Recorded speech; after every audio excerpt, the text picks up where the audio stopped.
The role of Chief Marketing Officer is changing dramatically with the rise of marketing automation. That's when technology allows companies to send highly customized, relevant content to the right customer or potential customer at just the right time. Well, to discuss what we can expect in this area, let's now talk to two people from the marketing automation company Acton Software, Chief Executive Andy MacMillan and Chief Marketing Officer Michelle Huff. I'm Sarah Lockett. Welcome to the Business Debate.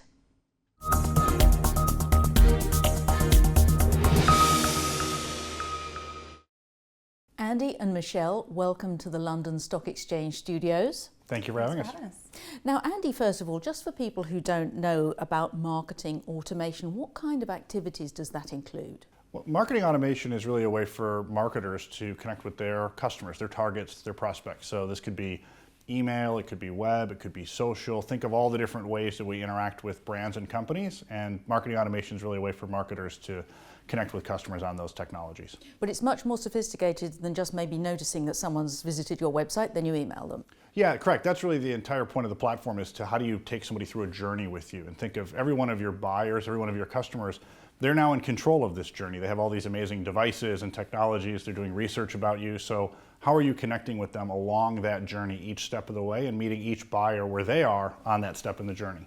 So Michelle, from a marketer's point of view, how is this changing the role of the CMO, the Chief Marketing Officer, or marketers in general? Yeah, well, automation has been fantastic for marketers, because today, Andy was just talking about how the journey of buyers have changed.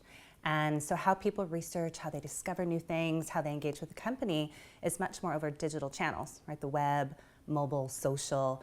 And so all of these different changes has made marketing have to code HTML. We're focused on all these lists. And so I feel like a lot of automation has actually freed marketing to really get back to doing marketing now. We can do strategy, we can do creative, we can do so much more about marketing than all the different code and manual tasks. That's it. So how prevalent is automated marketing? Are most companies doing it? Are most companies not doing it? I think we're really reaching kind of the tipping point where we get to kind of that early majority. We see it being about 20% penetrated into the kind of business to business market, a couple of years behind maybe the CRM market penetration.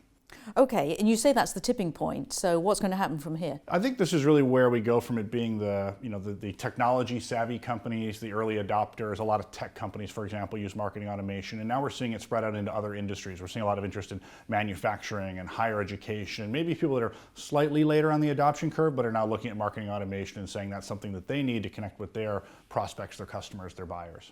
And so, Michelle, what are the main challenges in this area? Because different countries have different laws, don't they, about cookies and so on? Exactly. So, trying to actually find the right ways to engage with customers has always been challenging for sales and marketing. But now with all the digital channels, that's really been evolving based on country by country. How we're storing the data, how often you can communicate with someone, who you can communicate with.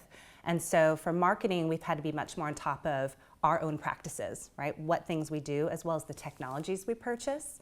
And so, for example, at Acton, we've done a lot of things to make sure that we adhere to different standards. So there's a EU, US privacy sealed certification that we focused on doing. That really just makes sure that across the Atlantic, that both sides are storing data more effectively. And so, as technology is getting smarter all the time, how can we expect this to develop over the next maybe 5 or 10 years? Well, I think the big thing coming in this area is around true automation and predictive, really thinking about every one of your customers being unique. We used to, as marketers, think about segments. We would segment customers, which is almost like stereotyping them. And we've learned stereotypes don't work that well as individuals. Now we're learning as marketers, segments are challenging too. We want to meet each individual buyer where they are and know who they are and interact with them in a meaningful way. And I think that's really going to be about big data and predictive technology.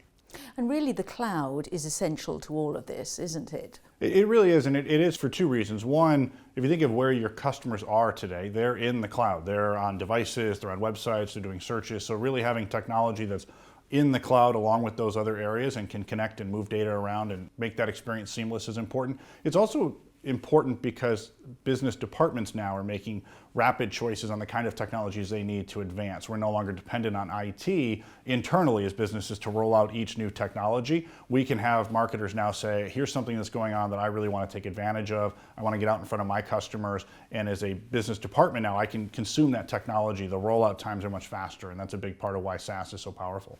And also, brands are now competing on the experience that they give to their customers rather than maybe on the actual product. So what would you say that your service does to help with this?